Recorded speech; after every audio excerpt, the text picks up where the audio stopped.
दोस्तों, रोचक कहानियों के लिए हमारे चैनल को सब्सक्राइब करें और बेल आइकन को दबाएं। भगवान परशुराम, मर्यादा पुरुषोत्तम श्री राम जिनका सादर नमन करते हों, उन शस्त्रधारी और शस्त्राज्ञ भगवान परशुराम की महिमा का वर्णन शब्दों की सीमा में संभव नहीं। वे योग, वेद और नीति में निष्णात थे। तंत्र कर्म तथा ब्रह्मास्त्र समेत विभिन्न दिव्यास्त्रों के संचालन में भी पारंगत थे, यानी जीवन और आध्यात्म की हर विधा के महारथी। विष्णु के छठे अवतार भगवान परशुराम पशुपति का तप कर परशुधारी बने और उन्होंने शस्त्र का प्रयोग कुप्रवृत्तियों का दमन करने के लिए किया। कुछ लोग कहते हैं परशुराम ने जाति विशेष का सदैव विरोध किया, लेकिन यह तार्किक सत्य है। तथ्य तो यह है कि संहार और निर्माण दोनों में कुशल परशुराम जाति नहीं अपितु अवगुण अविरोधी थे। गोस्वामी तुलसीदास जी के शब्दों में, जो खल दंड करऊँ नहीं तोरा, भ्रष्ट हो ये श्रुत मार्ग मोरा, की परंपरा का ही उन्होंने भली भांति पालन किया। परशुराम ने ऋषियों के सम्मान की पुनर्स्थापना के लिए शस्त्र उठाए। उनका उद्देश्य जाति विशेष का विनाश करना नहीं था। यदि ऐसा होता तो वे केवल है वंश को समूल नष्ट न करते। जनक, दशरथ आदि राजाओं का उन्होंने समुचित सम्मान किया। सीता स्वयंवर में श्री राम की वास्तविकता जानने के बाद प्रभु का अभिनंदन किया, तो कौरव सभा में श्री कृष्ण का समर्थन में भी परशुराम ने संकोच नहीं किया। कर्ण को शाप उन्होंने इसीलिए नहीं दिया था कि कुंती पुत्र किसी विशिष्ट जाति के संबंध रखते हैं, वरन असत्यवाचक करने के दंड में कर्ण को सारी विद्या विस्मित हो जाने का श्राप दिया था।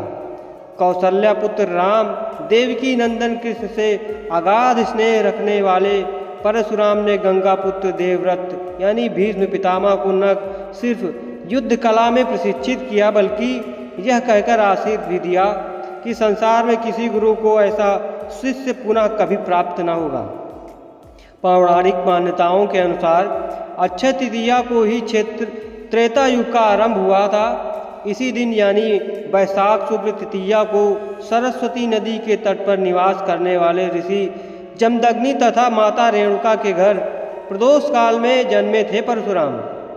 परशुराम के क्रोध की चर्चा बार बार होती है, लेकिन आक्रोश के कारणों की खोज बहुत कम हुई है। परशुराम ने प्रतिकार रूप है वंश के कार्तिवीय अर्जुन की वंशवेला का 21 बार विनाश किया जाना था, क्योंकि कामधेनुकाय का हरण करने के लिए अर्जुन पुत्रों ने ऋषि जमदग्नि की हत्या कर दी थी। भगवान दत्तात्रेय की कृपा से 1000 भुजाओं प्राप्त करने वाला कार्तिवीर्य अर्जुन दंभ से लबालब था। उसके लिए विप्रवध जैसे खेल था, जिनका दंड परशुराम ने उसे दिया। ग्रंथों में भी वर्णित है कि सहस्त्रबाहु ने परशुराम के कुल 21 बार अपमान किया था। परशुराम के लिए पिता की हत्या का समाचार प्रलयातीत था। उनके लिए ऋषि जमदग्नि केवल पिता ही नहीं, ईश्वर थे। इतिहास प्रमाण है कि परशुराम ने गंधर्वों के राजा चित्ररथ पर आकर्षित हुई मां रेणुका का पिता का आदेश मिलने पर वध कर दिया था। जमदग्नि ने पितृ आज्ञा का विरोध कर रहे थे।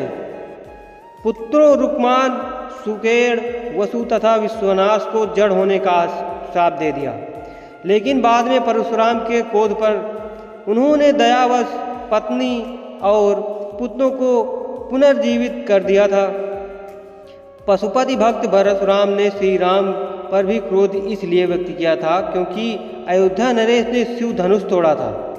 बल्कि रामायण के बालकांड में संदर्भ है कि भगवान परशुराम ने वैष्णव धनुष पर सरसंधान करने के लिए श्री राम को कहा। जब वे इसमें सफल हुए तब परशुराम ने भी समझ लिया कि विष्णु ने श्री राम स्वरूप धारण किया है। परशुराम के क्रोध का सामना तो गणपति को भी करना पड़ा था। मंगल मूर्ति ने परशुराम को शिव दर्शन के लिए रोका था। रुष्ट परशुराम ने उन पर परशु प्रहार किया, जिससे गणेश का एक दंत नष्ट हो गया और वे एक दंत कहलाए। अश्वत्थामा, हनुमान और विभीषण की भांति प्रभु स्वरूप परशुराम के संदर्भ में भी यह बात मानी जाती है कि वह चिरंजीवी हैं, यानी कि अर्थात कि अजर हैं और अमर हैं। प्रभु परशुराम की कहानी आपको ये कैसी लगी हमें कमेंट करके बताइए।